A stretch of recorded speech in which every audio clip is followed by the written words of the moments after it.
You remember that game you used to play when you were younger? What the hell ever happened to that? They need a new one. Today on Press B to Cancel.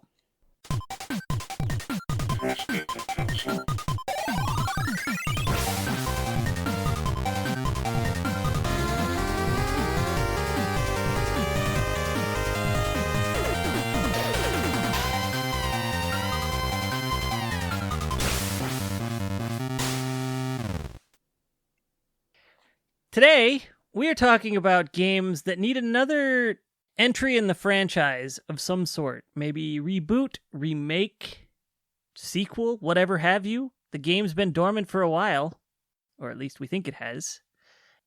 We want to see more of them. I'm joined by Jake today. Hey, everybody. Always glad to be here. And GP of the Retrotherapy. Hi, everybody. So good to see you. And Paulsh is, he's studying on the moon at the moment. Lunar studies, of course. Yeah. Yes, lunar studies. He's up there with Captain America. Yeah, he's checking out the dark side, making sure there's no secret Nazi bases or anything. Or Transformers. Do you remember that time Michael Bay put that shit on the moon and it sucked ass for 2.5 hours? Didn't all of them suck for multiple hours? Yes, this is just, that was the segue. Yeah. You make a good point. Thank you. We're not even having the Michael Bay episode. That's Ninja Turtles coming up. Anyway. All right. So, again, like I said, we're talking about games that need updating somehow.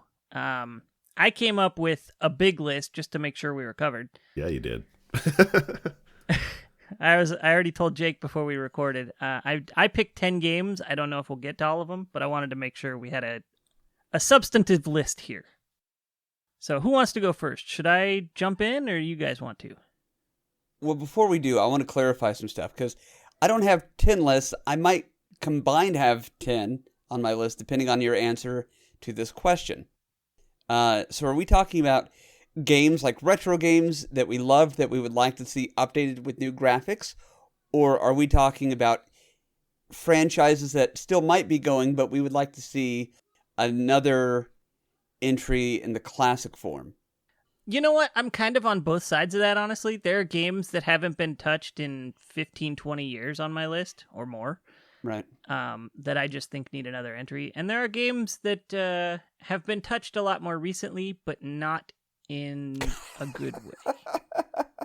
Not in the same style as they used to be, right? Yeah. Oh, man. Touched, but not in the good way. And not in the Bad illegal touch. way. Oh, okay. I heard it as I was saying it. I'm sorry.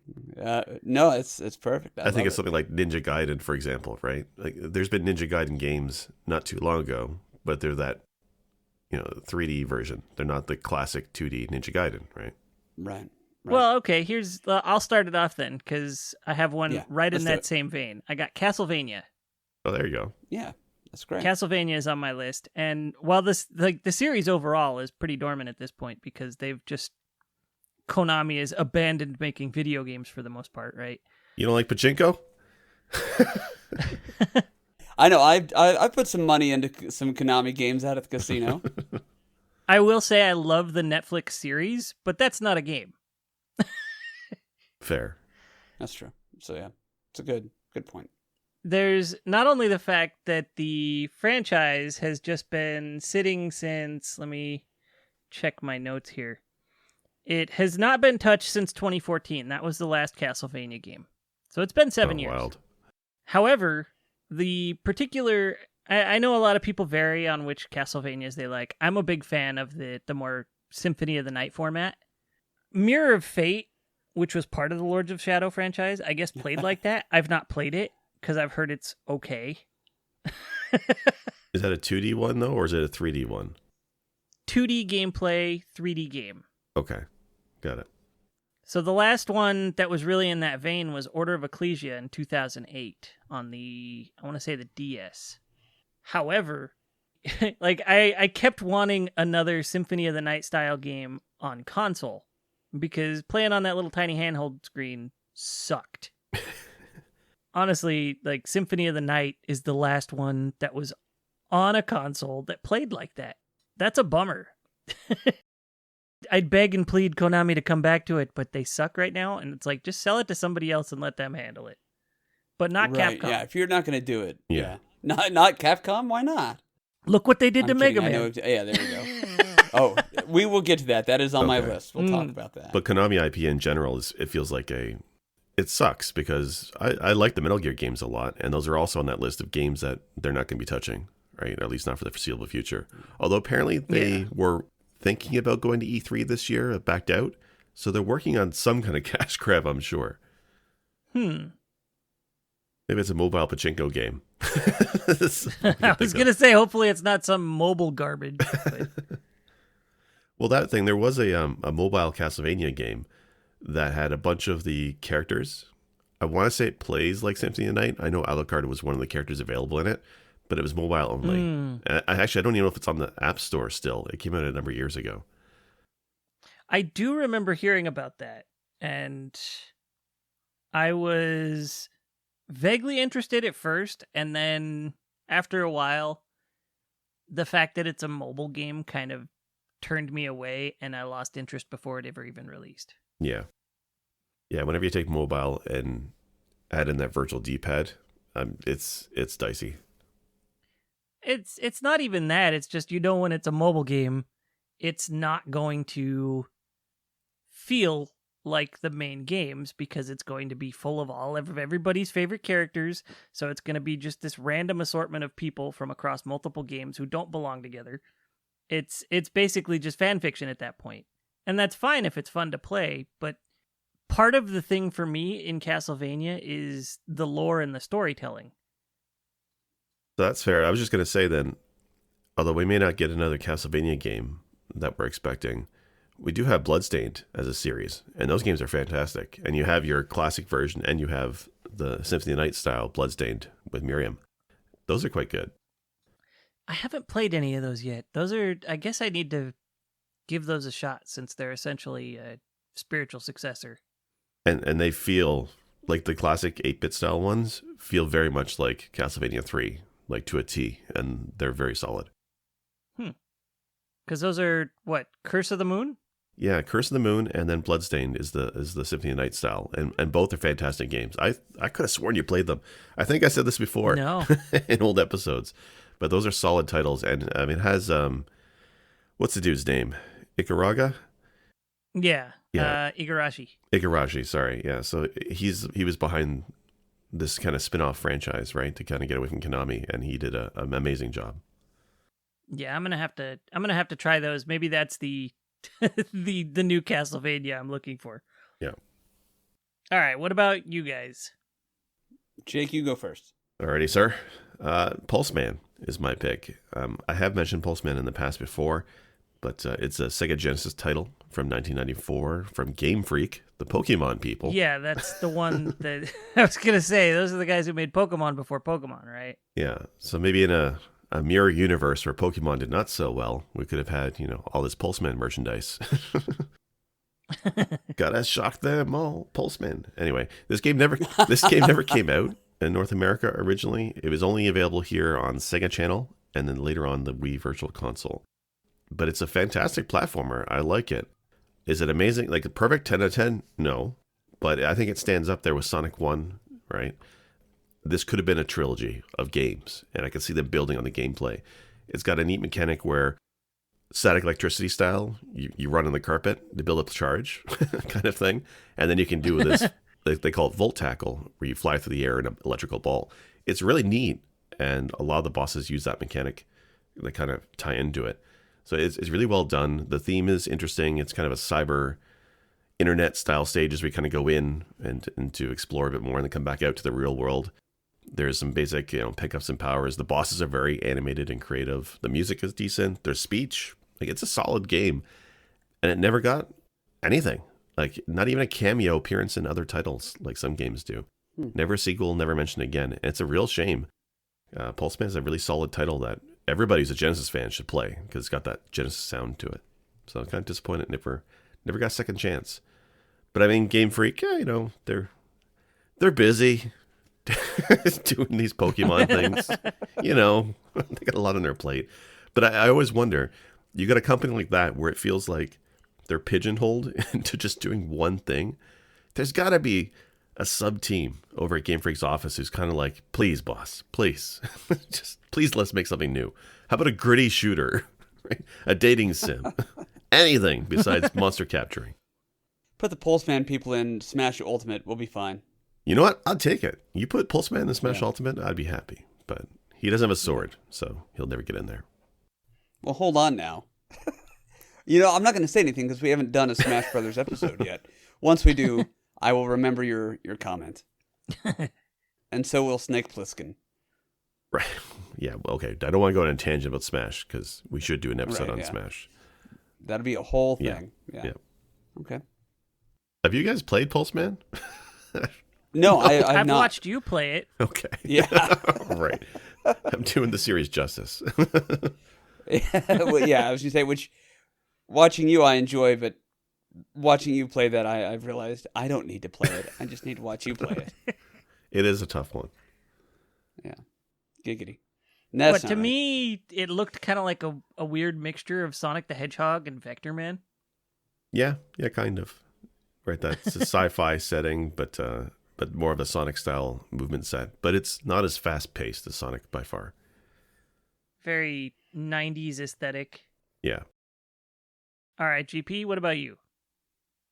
I'm going to try to stay along the lines of how you guys are running the episode, because I've got modern games or modern-ish games that could use a retouch. Then I've got, you know, like we were saying earlier, games that should have another entry, but in the classic style. And then I've got like this third honorable mention where we'll get to it. So there's two I want to throw out there, and then we can talk about whichever one you guys want.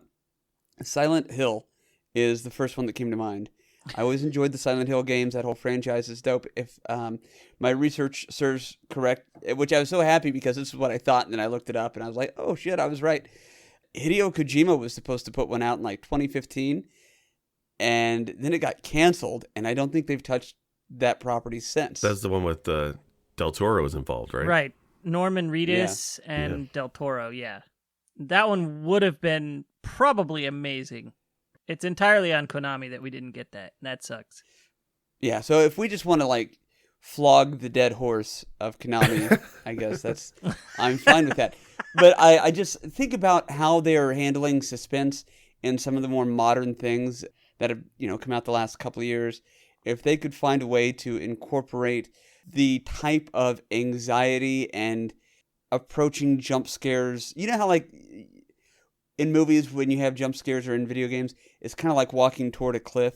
You know that the more you continue to go and nothing bad has happened, the shorter amount of time it will be until something happens, and it brings on that anxiety. I think if they could bring back Silent Hill in a way that would be respectful to the IP, but modernizing gameplay and graphics, or even do like, forgive me on this, redo the original like Silent Hill 2, we'll say that, in Oculus or some VR platform, and tell me that's not going to change lives. Oh god, it'd be terrifying. Not for the better, but I would, you know, I've got this Oculus, and if they would put Silent Hill on there and I could just fuck around like running away from Pyramid Head, that would be my life. I would love it. I mean, let's just have Kojima revisit the franchise unofficially as like Whisper Valley or some nonsense. You know what? I bet he gets a chance because what was the game he just did? Death Stranding, right? Which with Norman Reedus. Yeah, which bizarre to me, but I think that gave him enough clout as an independent developer in his company to get him the chance at a horror game. I could totally see it. And like I think he was in talks with Microsoft for a new game. I wouldn't be surprised if it's something in that vein because he's got to know that people were upset when PT got canceled. Sorry, now my wheels are turning. Once you said Whisper Valley, I'm like, yes, that has to be the title, but then it has to be : Uncanny. Whisper Valley Uncanny. Real ones will know why. Anyway, the other franchise I want to mention that's it could have easily been made modernized, but they haven't touched it in I think 6 years now. Twisted Metal. And I want to give my wife, Ava Beatrix, a shout out because when I was talking to her about putting together a list for this episode, I had mentioned a couple of retro titles, and she goes, well, if it doesn't have to be retro, you should do Twisted Metal, because those games are dope as fuck. Her words, not mine. And I'm like, holy shit, you're exactly right. And then we've had so much great music come out in like the kind of metal genres that I think, you could update the soundtrack, update the characters, do all the things that you would want to do, and Twisted Metal would be amazing nowadays. You know what? I think you're kind of right on that with the amount of social media personalities there are out there. I think they could revisit Twisted Metal with an aspect of that into the characters. Yeah. Especially with what? We've got all this reality TV and everything. Like, there's some serious aspects they could throw at the franchise to make it even more over the top and still somehow slightly relatable. Uh-huh. It's just ridiculous. No, I don't want to relate to any of it. I want it to be over the top. I want it to be Mad Max, but, in a video game form. I love everything that they used to do, especially the first 2 or 3 were so great. But can you imagine like the multiplayer battle royale kind of things that you could do with Twisted Metal? Like, I honest to God, of all the games that I'm going to mention, I hope somebody is listening who can enact change and bring this about, because I'm jonesing for this game, and I don't think I would have realized that had my wife not been barely listening to me the other night. So, well, Twisted Metal is Sony, right? Yeah. It'd be crazy. And you can just color palette swap, if multiple people wanted to be the same people. It'd be great. Yeah, that could be interesting. I personally haven't gotten into a Twisted Metal since 2. 2 was good, 3 was good. Yeah. But it's not worked for me. Something about 2 really drew me back every time. Yeah. Yeah, I agree. I've heard great things about Twisted Metal Black, but honestly, I hadn't taken the time to do anything with my PlayStation 2. But, I'm sure if it's the same classic gameplay as the originals, just with better graphics, then sure. But I think, yeah, put it online, let it be a battle royale. It would be amazing. See, now that you say that, I'm thinking, well, if you said social media aspect to it, now I can't get this vision out of my head of Logan Paul, throw him in a clown costume, put him in a car. I'll blow him up. Hell yeah. Take my money. Okay, I feel like, yeah. How redundant was the clown costume comment? That's right. No makeup needed. But yeah, seriously though, we haven't had a car combat game in a while. I mean, the only one really is Mario Kart, which is, even that is kind of old now. Yeah, it's like Mario Kart and Rocket League to a degree. Yeah. But even then, only a little bit. Mm-hmm. That's my worry, is if we rebooted Twisted Metal, it would just be Rocket League clone, which is not what I'd want. Yeah, No. there was one that came out on PC 2-3 years ago, and it never really found success. It was an indie game. I can't remember the name of it. I just remember seeing it and thinking, oh, this looks like Twisted Metal. But the price tag was kind of high, and nobody was willing to pay such a high price for an indie game they'd never heard of. Right. So, since there was nobody playing the multiplayer, people complained about the lack of people playing, and nobody bought it. That's a risk with multiplayer online games, though, where it's just, if you don't have that player base and you don't cultivate it, then they die. That's why I always kind of like, even games that are focused on multiplayer, I always like it when there's a single player component or decent AI. Otherwise, it feels like it's not going to last very long. Yeah. And I tell you what, I don't even want royalties. If they ever do this, I don't want them to be like, here, GP, here's a check for you guys. What I want is, I want the 4 of us to be unlockable characters. That's what I want.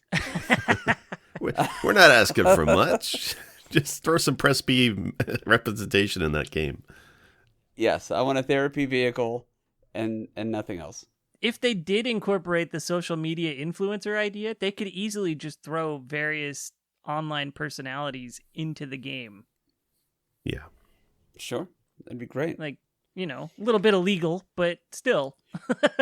Can you imagine seeing like an Arcus vehicle? It's just a hat, the mustache, and he's like speed running everything and saying hi to everybody. In a recliner. Being a generally pleasant person. That'd be awesome. And, yeah, he would be in a recliner and he's speed running everything. You can't catch him, but he's so fun and pleasant to watch. I don't know, man. Okay, never mind. I don't even want to be in it now. I just want Arcus in it. That's what I want. I mean, if Ninja could be in Fortnite, Let's bring Arcus to this car combat game. Yeah, right. I hope everybody is laughing at the exact same visuals in their head that I have. Not reaching as far back as the other games, there's the Jak series.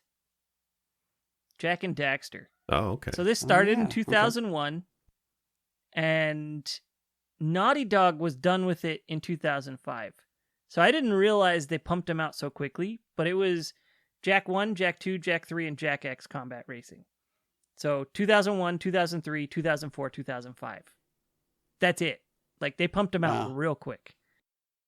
Then there was the spin-off Daxter for PSP, which played kind of like 2, I guess. And there are differences in how they each play a little bit. And it took place just before 2, so I guess that makes sense that it would play like 2. Mm-hmm. And that was developed by somebody else, not Naughty Dog. So this, the Jak franchise was Naughty Dog until Sony said, okay, let's have you make something else. And I know people love their other games, but I want another Jak game. Another official one, not the garbage like Lost Frontier that came out in 2009. That was... I feel bad calling it garbage because that studio never got to make a whole lot of games. So they didn't get to really realize their potential when they were just like all their games were basically something for another company. Like they did a Ratchet and Clank game. They did a couple other things. So it was never their own IPs. It was always contract work. But it was not a good game. I enjoyed it because it was Jak and Daxter, but not nearly as much as the Naughty Dog ones. And there was so much potential after Jak 3 to really expand on that universe and that franchise. And then to just get Jak X instead was a total bummer for me. So I get confused because, and I know I have a gap in my catalog of retro when it comes to PlayStation 2 and 3 stuff because I never owned the systems. But I always get confused Jak and Daxter with Ratchet and Clank. Do you think that's why they stopped the franchise? Because Ratchet and Clank kind of became more popular and was doing similar stuff? I guess it's possible. Maybe they felt like it was cannibalizing the same market. Yeah. Because Sony has a hand in Ratchet and Clank too, right? Yeah, I'm trying to think who the developer is, though. I thought it was Naughty Dog. This is how I get them confused. Let me see. As I check my Mind Palace, Insomniac. Insomniac is the other studio that's Ratchet and Clank. So that's different. Interesting. Because you've been playing Jak and Daxter on stream the last little while, I think, right? Yeah, just the first one. But yeah it's one of my favorite trilogies of all time as far as game trilogies go. And I mean, that's kind of a weird way to put it because it's a little bit more than a trilogy, but really the main story, the meat of the storyline for that franchise is Jak 1, 2, and 3. Well, that deep lore from the kart racer. Yeah, well, that was the thing that was disappointing about Jak X is it takes place after Jak 3, but Jak 3 had this really epic ending that really opened the world to so many more adventures for Jak and Daxter to have. Right. That could have gone anywhere. And then they were like, you know what? Let's keep them right here. Like, they could have gone anywhere and anytime, basically, at the end of that. And they were like, no, let's keep them right here. Let's just go a few months later and have them driving cars around shooting each other. I get, like, technically that's sort of the logical evolution of the franchise. Jak 1 was mostly platforming with a bit of vehicles. Jak 2 upped the vehicles a bit. Jak 3 went heavy on the vehicles, and then Jak X, all vehicle combat. Like, it was just racing and blowing people up. Yeah, it's wild. I got to give these games a shot, though. I do want to check them out because there's such a wide number of games I missed out on, and that feels like one of the big franchises from that generation. And you're right, it is odd that they haven't gone back to it. Yeah, I think I got into the franchise in 2005, shortly before they released Jak X. And I started playing through Jak. I had So I bought Jak 3 for $20 at a Walmart. And then I brought it home. And I was like, oh, wait, my brother has Jak 1. So I'll play that first. I played through that. And I ended up beating it at like midnight. And this was the time in my life where I wasn't going to bed till 3 or 4 in the morning. And I was like, shit, I'm not tired. I want to keep playing, but I don't want to skip 2. So I ran down to Walmart again because it was 24 hours, bought 2, took it home, popped it in, and kept playing. Okay. Why would you buy the third game, though, if you hadn't played the first 2? I don't know. I was just looking for something different at the time. Yeah. So I bought 3 thinking it looked pretty cool. And then when I got it home, I thought about it, and I was like, oh, I'll play the first one first, see how that one is, and if I like it, I'll just run through the whole series instead of skipping straight to 3. And I'm so glad I didn't skip straight to 3. I would have been lost on some things, and there's definitely some story aspects in the first one that when you play through the trilogy initially, if you're not paying attention, it feels like they retcon some things to change the story for the ultimate ending of 3. Right. Going back and playing through the first one, I don't think they did. I think they had that planned out to be how that part of the story ends for, like, those parts of the story end for the characters. See, that's the kind of stuff I and love. it's pretty wild Yeah. to see how much planning they put into this as a series and then left it on the table. Yeah. I always like it when you can tell that they developed like a lore in a universe, like an arc that they planned over several things if they had the opportunity to make it, like Babylon 5. Like the TV show, anything it's like the Babylon 5 effect, where season 1 to the very last season, it loops it all together, and you kind of go back to stuff that was in the first couple seasons, and they bring it back at the ending. And I always love that in games too, where it's like cohesive. I don't really like it when, like the Zelda. I like Zelda, don't get me wrong, but I always didn't like how there's no really story between the different Zelda games. It's always their own thing. It's always like feels like a soft reboot of Link and Zelda every single time. I always liked it more as an epic story to a franchise. I agree with that entirely. The Zelda games are great in what they do, but they're not super great at setting a multi-game narrative. Yeah, exactly. That's actually, Zelda is on my list. I know they're still pumping out new things with Breath of the Wild and then Breath of the Wild 2 coming out. But under that category of, I would love for them to do a new game with classic style. That's what I would love. I would love to have another Zelda game, and they can take their pick. You know, give it the same look and ratio or aspect ratio and playability as Zelda 1 or to The Adventure of Link. I don't care which. But give me another one of those classic type adventures that will take several hours to get through the first time, but you can go back and as you learn it, you know, it gets a little faster and there's some replayability and all that kind of stuff. Like, I of all the classic franchises that are still relevant today, that's the one I would want them to go back and do a retro version of a game. You know what? Talking about that, there are actually 2 things I want from Zelda. One is 4 Swords Adventures. Bring that back, especially like for the Switch. Don't like. I never got into Triforce Heroes.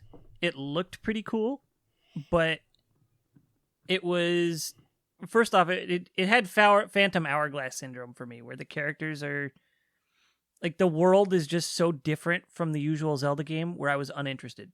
Yeah. And, I mean, it deals in fashion, of all things. Like, that's the villain. What? But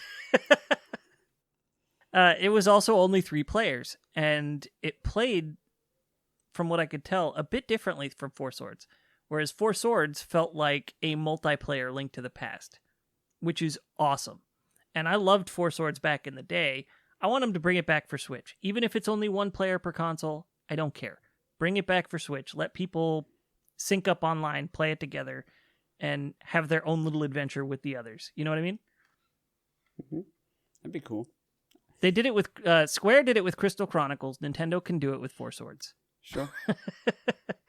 The other thing I want is, I don't know if you guys are familiar with this, but the tech demo for Breath of the Wild was done looking like Zelda 1. I had heard that, yeah.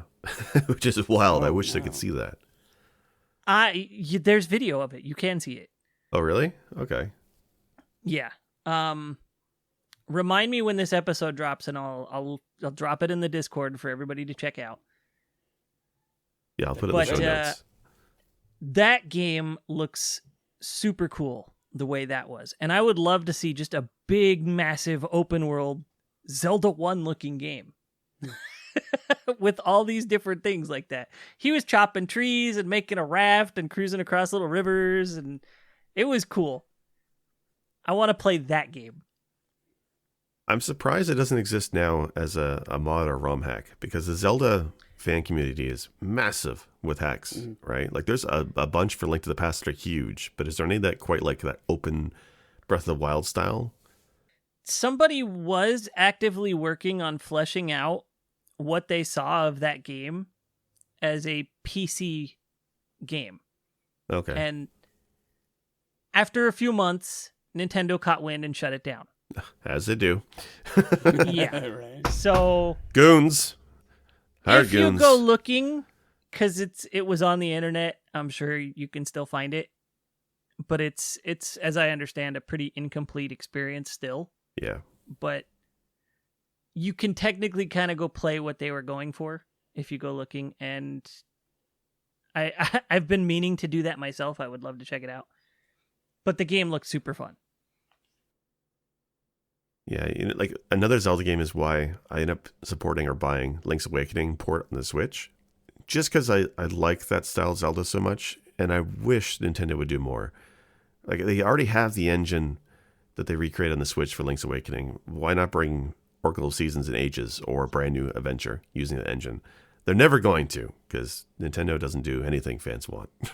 But I'd love to see it. Right. I'm a little curious. Do either of you have a sort of wild card out there game that you wanted to see retouched? I have two. I have one as well, yeah. You go first. Okay. Well, I'm torn, because one actually had a sequel. All right, we'll do the one that doesn't. Freedom Force, which I don't know if anybody remembers anymore, but it's a 2-game franchise. Came out in 2002, 2005. By Irrational Games, basically the System Shock, BioShock people. Everybody knows them. And unfortunately, that studio is kind of, I don't think they've shut down, but they've been acquired and renamed several times. So they're effectively not around anymore. But they made Freedom Force, published by Sierra back in the day. And it's a superhero RPG. But rather than, going the easy route, I would say, of like Marvel or DC characters, they made their own mythos, comic book, heroes. And they went for, is it the Silver Age, which is is the Jack Kirby area of superheroes, where they're cheesy, but they're pretty iconic. I want to read out some of the names of the characters because they are pretty funny. El Diablo, Deja Vu, Bullet. Where's one? Minuteman is the main hero. So he's the Captain America analog, right? I was going to say, he looks kind of like, old school 1776 Patriot kind of deal. His sidekick is Liberty Lad. Right? And instead of Iron Man, they have Man-Bot. But it's great because when you actually play these games, whenever you get a new character, they do the secret origins of that character. And it's all done in the comic book style. And it's very cheesy, very Silver Age comics. And I love the style they had going for it. Just fantastic games. Like the bad guy, Nuclear Winter, with the cheesy accents and everything. I love it. And the gameplay was pretty fun, right? It's not the greatest RPG, I guess, but for its time, it was definitely fun. And it was a PC game, right? So it was really good. It had a good tactical element to it. It also had a really strong mod comedy community for quite a while, where people would create new characters, new textures and skins, and you could bring it all in. You can customize powers that the heroes had. Like, there's a lot of fun in these 2 games. And they're practically dead, right? After 2005, nothing. There was a fan mod, Freedom Force X, which I don't think it ever got finished, which is unfortunate. But it's a really fantastic game. The idea of like a superhero RPG is really great. The closest we get to it today is, what's the Marvel series? There's the Marvel, I can't remember it now. I feel bad. Ultimate Alliance? Yes. So like there's that style game. Feels similar to Freedom Force, but Freedom Force more tactical, more like an RPG. like a real-time RPG, whereas Ultimate Alliance is more Diablo-ish, I guess. Although still good. DC had done an MMO kind of stylistic RPG sort of thing. I didn't play it, so I can't speak to it too much. But it was, I would say that was like 4 or 5 years ago. I could be misspeaking here. Do you guys remember that? For DC? Yeah. No, I don't think so. Yeah, I'll have to look it up and post something in Discord if I can find it. But there was also, around the same time that Freedom Force came out, there's a PlayStation 2 game called DC, I think it was just DC Heroes. And you could be, any of the main kind of DC people. And then there were multiple levels that you would have to kind of, work your way through. It wasn't platforming because it was also kind of this top-down view. But it had RPG elements and different unlockable suits, and you could upgrade in different ways. So I wonder if maybe that's in a similar vein. But I got to say, as much as you all know I'm a DC fanboy, I always appreciate it whenever we get things that are clearly inspired by but are not yet direct ripoffs of DC and Marvel properties. And it sounds like Freedom Force is kind of that way. And as I'm looking at Freedom Force, for anybody who's into American football, forgive me, if they ever made a movie out of this, they would have to cast Tom Brady as the lead guy, because I could just see him in that old Patriots outfit looking thing. Don't kill me, Tampa Bay. You guys are fine. I'm just saying, like, that would be the ultimate, nod of the cap, I suppose. But that's awesome. I didn't really know anything about Freedom Force, but as I'm looking at it, this seems pretty dope. Yeah, that seems kind of fun. It definitely seems like it has a sense of humor about itself in a lot of ways. Like, looking at the characters, it feels very The Tick to me. Yeah, exactly like that, right? Because The Tick itself is like an independent comic, right? So GP's right. But it's not mainstream Marvel DC. It's neat to see other people create their own universes of comic book heroes and how they do it. And The Tick is a good example of that. Cheesy, it's fun. This feels a lot like that. Yeah. But there's always like the obligatory emulation of the original, like there's, not Ultraman. Like there's that animated show Invincible that just came out with, Omni-Man. And then there's a Netflix series that's got Josh Duhamel, or however you say his name. That's Jupiter's Legacy. Wes and I just watched through that. Okay, so we started it. We only made it about 40 minutes in, not because we didn't like it, but because we had to get the kids ready for bed. So you always kind of have these these analogous characters, which growing up I used to be like, it's just Superman. Just say it's a ripoff. It's fine. But now I'm kind of like, that's all. It's another take. Whatever. I don't know. I don't know where I was going with that whole thing. I used to hate it, but I feel like if I were to go back and look at Freedom Force, if I'd played it when it first came out, I'd been like, it's just a cheap knockoff of DC. But if I were to play it now, I bet I would enjoy it. That's what I'm trying to say. Yeah, we sort of appreciate new attempts at what's been done in trying to do it in a different way almost. You know what I mean? Sure. At least I do as I get older. Yeah. It's like people were upset. People always get upset at movies that don't tell the same story as an anime has told for years, right? Mm-hmm. Or their manga or whatever. And then it's like, but it's a movie. You know the story the other way. Why not try something a little different and roll with it? Like, why are you guys upset that they're telling a different story with the same characters? You've seen the story before. Let them surprise you. Let them change things up. Why do you want to pay more money to do the same thing? Okay, well, right away, I've got to say, the exception that disproves that rule is Dragon Ball. They did that live action dog turd instead of like anything from the anime that would have been awesome to see in real life. I don't know. You know what? I've seen that movie, and I'll grant it's a bad movie, but yeah, it is. It's not a bad movie just because they decided to do something different. It's a bad movie because they made a train wreck. Like, okay. That's fair. There are probably ways they could have done the Dragon Ball movie without telling the exact same story as the manga or anime, and still been good. Like, look at the Marvel movies. They're pulling from all sorts of different eras and sometimes bringing out new stuff of their own. So people are constantly like, oh, what are they going to do? What are they going to do? You know, there's an excitement about it there because they don't know if it's new or retreading or mixing. And that's because Marvel's been doing it for so long, they can get away with it. But then other things, people get upset about it. Doesn't make sense to me. Well, Marvel's been taking risks, right? Which has been the fascinating thing, where 10 years ago, I don't think they would have brought out Guardians of the Galaxy, right? It's just too out there for fans. But they kind of built up trust with Iron Man and Thor, where they did such a good job with those heroes. Then they can do something crazy, like maybe Eternals or Shang-Chi. Like, if you had told me they were going to do, like, even Doctor Strange, I would have said, you're crazy. That's never going to work. But they totally did, right? Benedict Cumberbatch. That one's my wife's favorite. It's great. Yeah. It's good. It's good. So, like, at some point, you hope the games can feel free to take that risk on things. And this kind of, we've mentioned a few now titles that are from 2002, 2005. There's definitely that era of video games where companies were taking more risks with new IPs. And then PS2 era ended to PS3, PS4. It's a lot of sequels, a lot of retreading, right? The safe bets to make money, I feel. Yeah, that makes sense. Well, and I think the reason they had to do that instead of remakes, if you look at PlayStation 2, there's also a lot of remakes because the graphical leap from PlayStation 1 to PlayStation 2 was so tremendous that in PlayStation 2, it was kind of the idea of like Final Fantasy 7, where immediately, as soon as there's a next gen, they said, we need a remake of Final Fantasy VII to make it look better, because the game was awesome. And I mean, they did that with so many different IPs.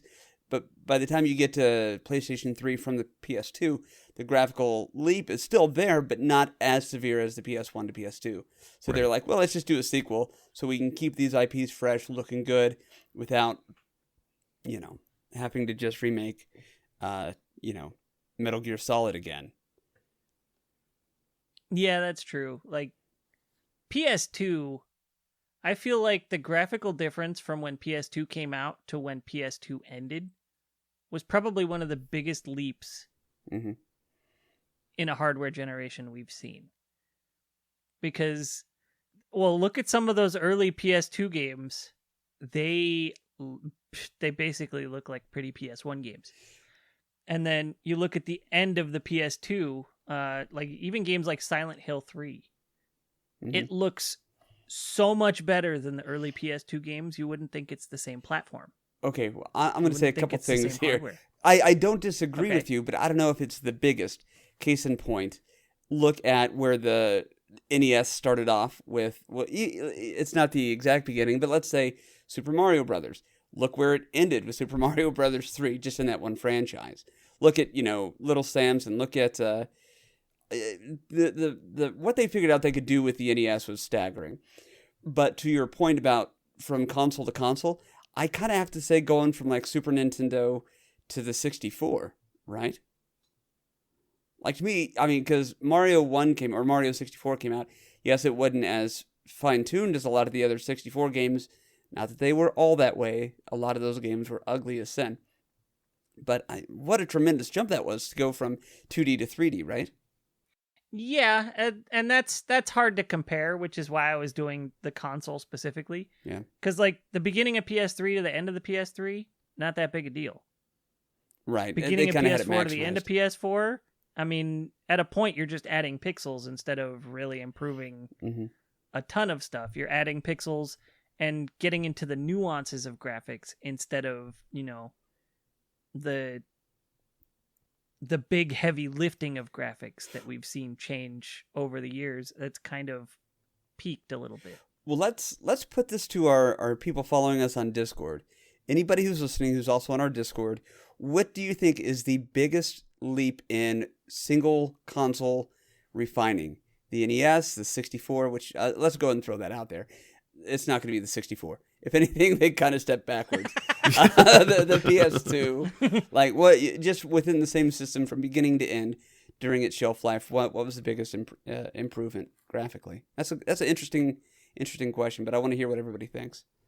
Like, I know the PS2, especially when it first came out, the big complaint was it was hard to create games for that the architecture was very hard to make games for. So it took, I think, some studios several years to get a handle on the tools and the flow to make good solid titles and take advantage of the That entire makes system sense. hardware. And it also was a long generation. Wasn't the PS2 like one of the longer console generations?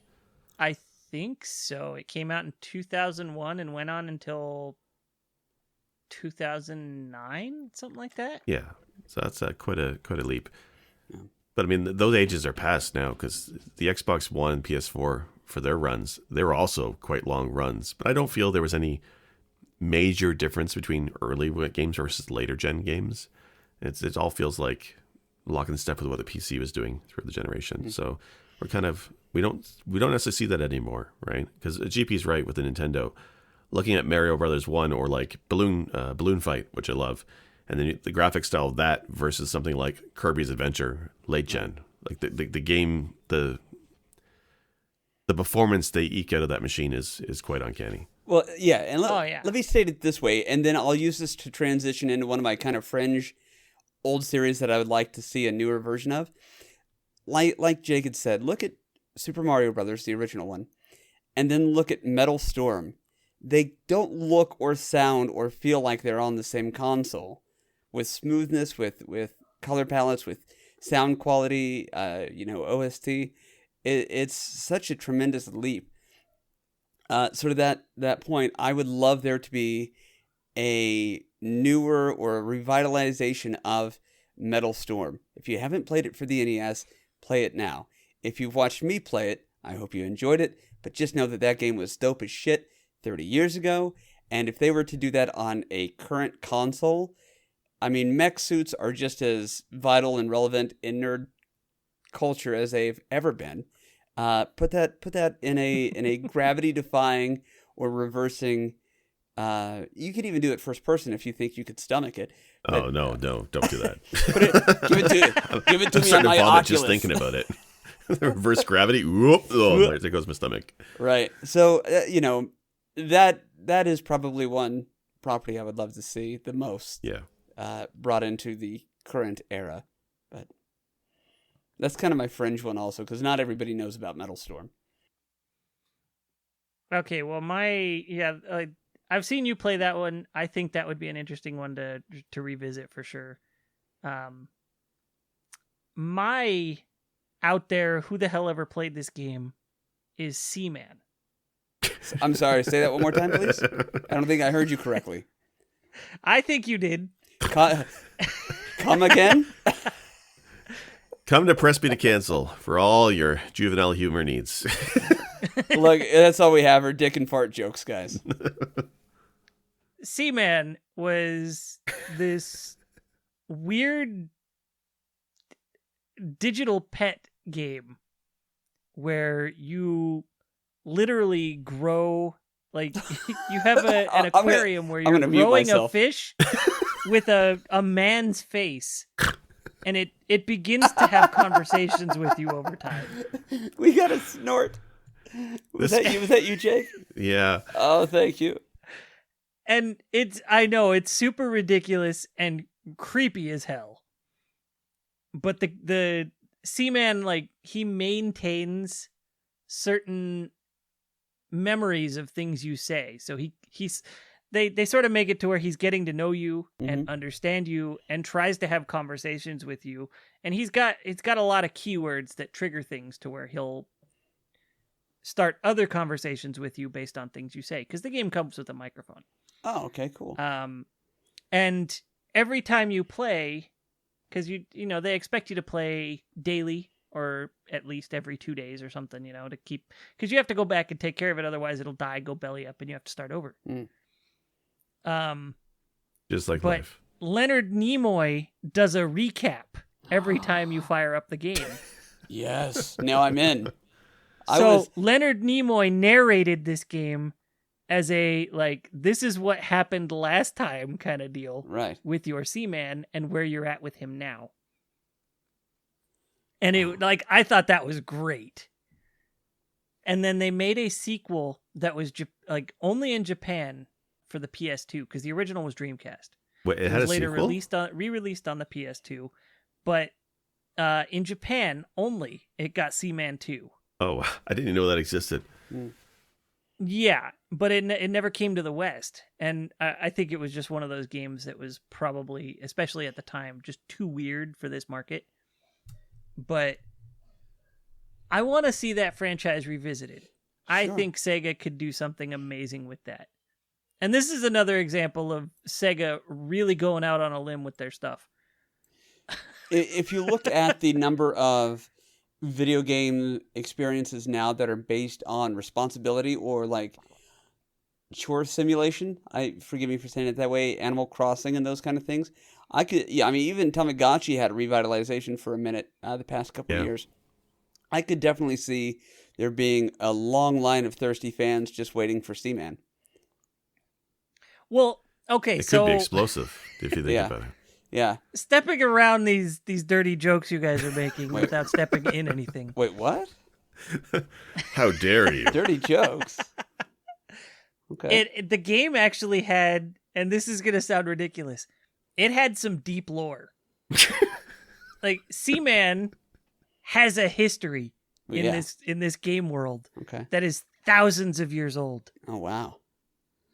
And there was supposed to be a companion franchise with a woman who is more along the lines of a bird. Because they were... I don't want to spoil much, but I don't think people are really going to play this. So it's kind of hard not to. But essentially, he is a human soul trapped in a fish body. Yeah. Been there. And you have to help him grow, and he's supposed to end up eventually meeting up with his soulmate, which is this woman who was turned into a bird. Like, that's the overarching story that was intended for this franchise. But it never got that far. You hate that. Yeah. Yeah, when it comes too early, it's never good. God dang it, dude. I didn't think there was that much story to that game. I didn't even know it had a sequel. I'm actually shocked it got a sequel.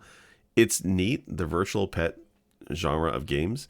There's elements of looking after and caring for pets in other games. Pokemon does a lot of that in some games. It'd be neat to see them do another version of this or similar idea for the Switch or mobile, because that's where I think it would be beneficial. Like, I would never play Seaman because, like, spin up the console to spend 20 minutes playing with your virtual pet doesn't really appeal to me. But mobile, handheld, oh yeah, there's definitely a market for it. Well, yeah, if you can get... That's an interesting thought. This is definitely one of those where if they put it on mobile, I'd be into it. Yeah. Yeah. I think I would have a hard time, like, firing up the console, but put Seaman on the phone, and I think that would be a big hit. Absolutely. Bit messy, but I think it'd be good. Yeah. I mean, I don't know. William Shatner to narrate, and then you're in business. The whole plot sounds kind of sticky.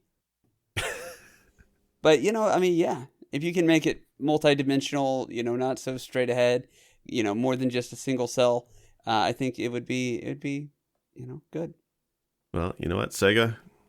Got to clean up this mess and bring us Seaman. Yeah. It'll go everywhere.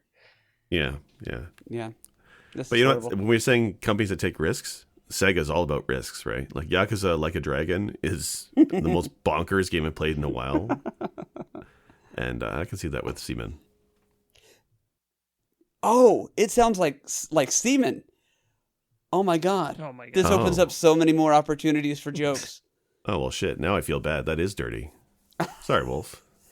Here I am trying to have, like, a real conversation with you fools. And y'all are just making sperm jokes. That's cool. I pride ourselves on a family-friendly podcast. I knew where this was going to go as soon as I put it on my list, but the game was worth mentioning. Well, once I realized damn it, was a spit take. I mean, it was hard to swallow. But I got to tell you... Damn it. Whenever you do the artwork for this episode, can you just put all of our faces on fish bodies? Yes. Thank you. You got it. Press C to man. Okay.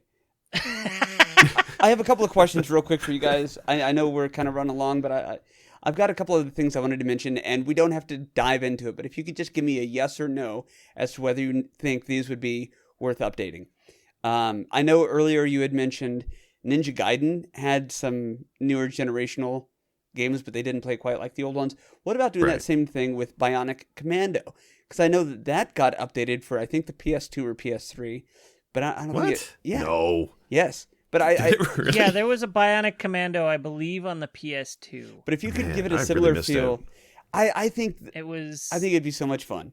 And that you could even do like a Metroid Prime first-person shooter sort of thing with the bionic arm, your cannon. I think that'd be a lot of fun. I didn't realize I got a modern upgrade. That's awesome. 2009. Yeah, sounds right. And then the other one, this is a bit more obscure. This is a deep cut. For the Genesis, there was a series of Mutant League sports games. Mutant League Hockey, Mutant League Football, were the two I remember. And zombies and that kind of shit is still very relevant nowadays, and people enjoy their sports games.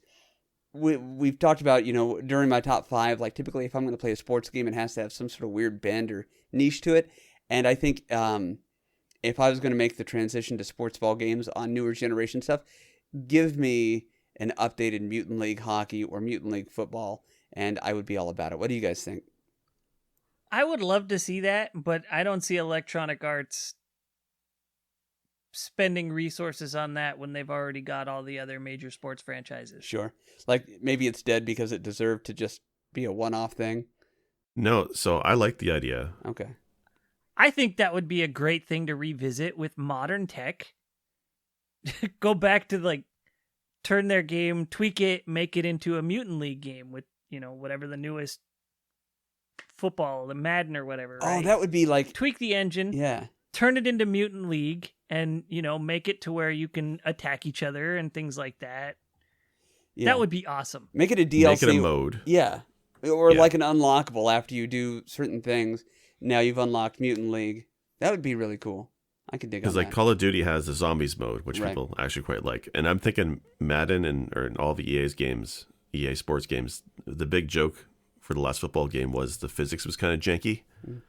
So you take those janky physics and you add some destructible limbs to the factor, add in some zombie skins, and that way if the quarterback gets tackled and ragdolls weird and the leg flies off, you got a bestseller. Yes. I could totally see them making that jank into a mode. That'd be hilarious. That's what they should do with any game that comes out that has that criticism of janky physics.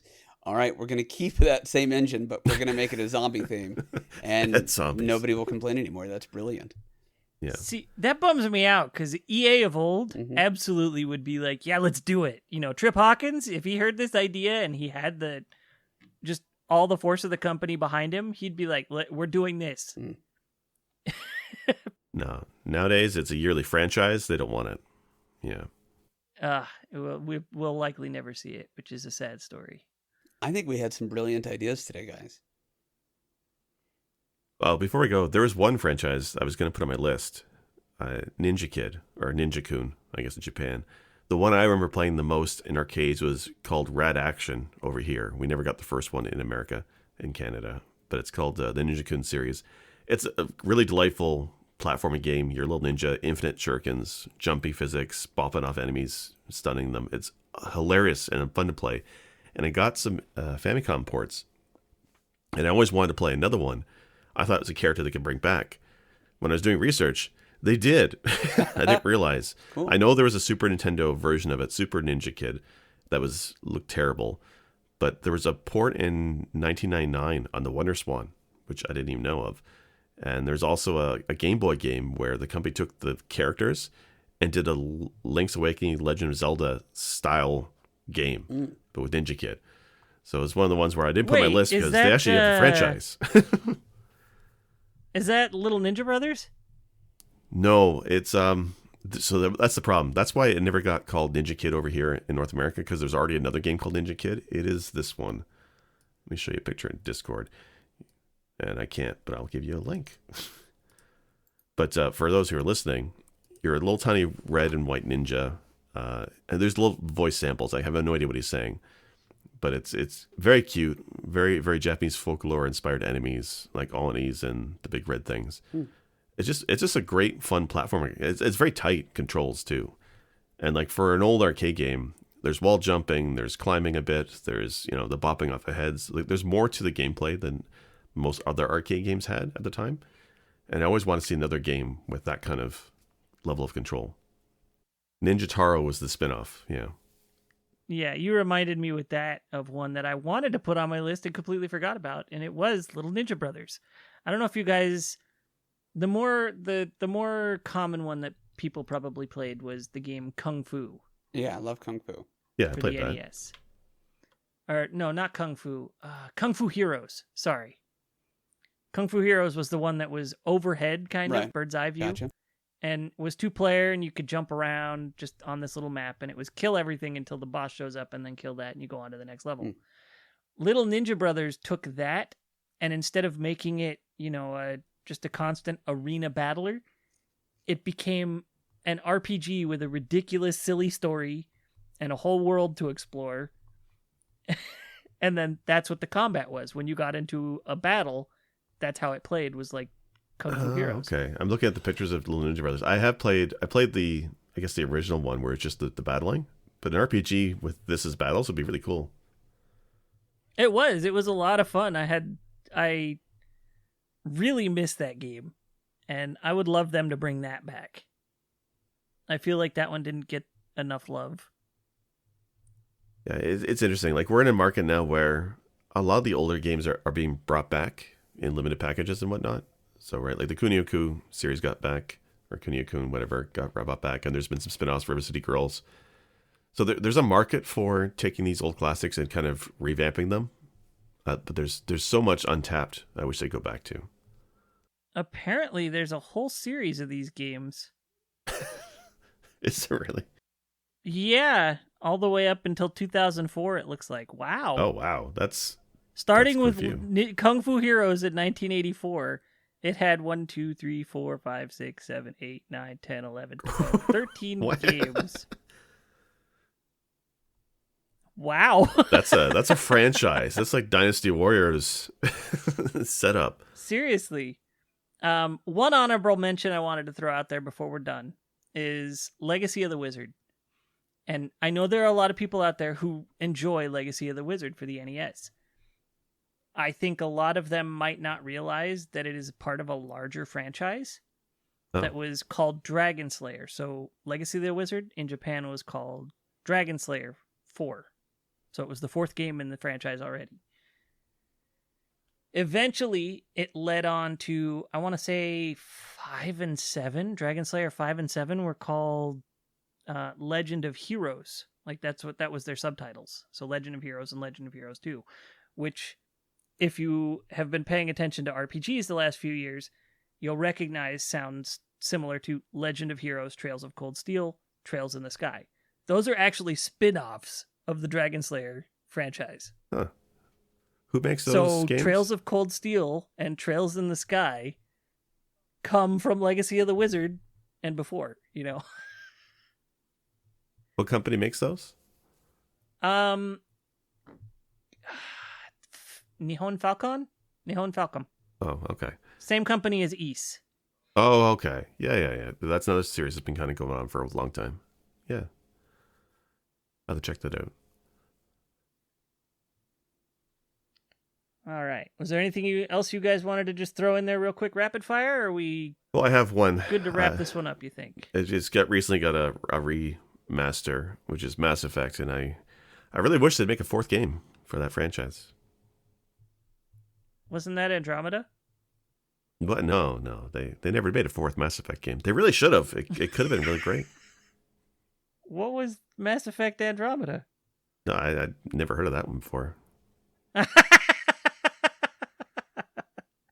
GP just lost him.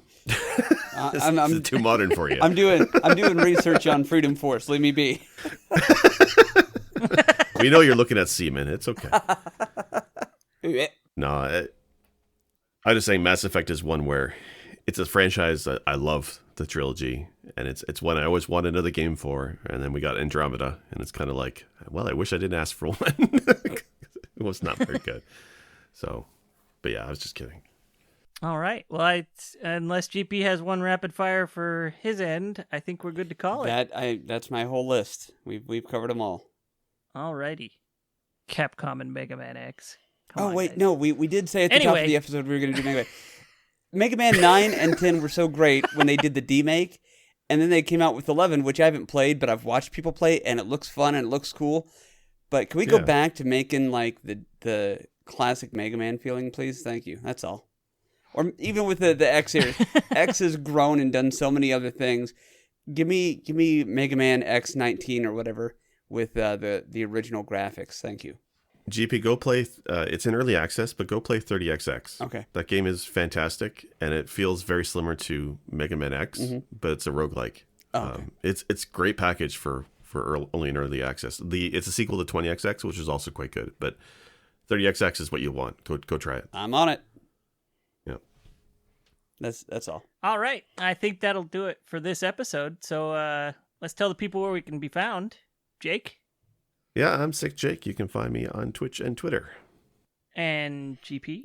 Yeah, Guy Prime from the Retro Therapy. We'll be returning to Twitch hopefully soon. Otherwise, you can find me here on Press B to Cancel. And I am Werewolf, WAREWULFF. You can find me on Twitch and Twitter, or search Google and tell it you meant it. Are we professional this week? Do we know our Discord link?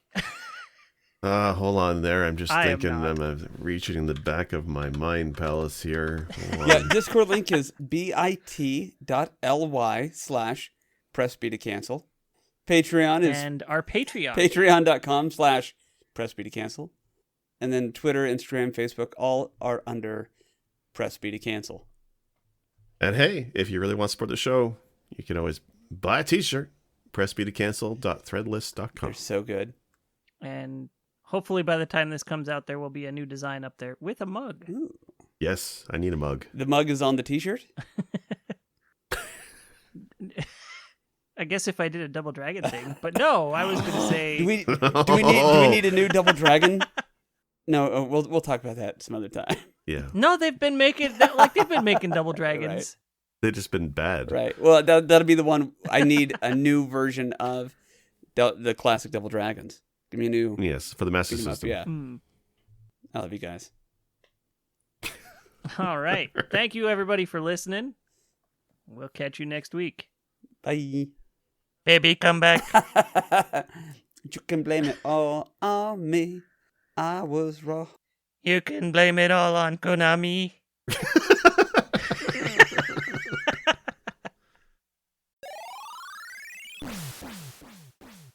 Special thanks for music go to Arthur the Last Ancient on Spotify or The Last Ancient on Bandcamp.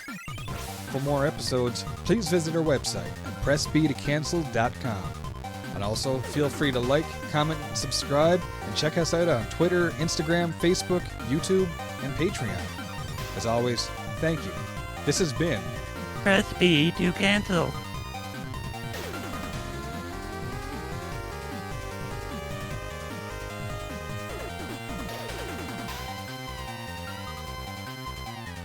Press B to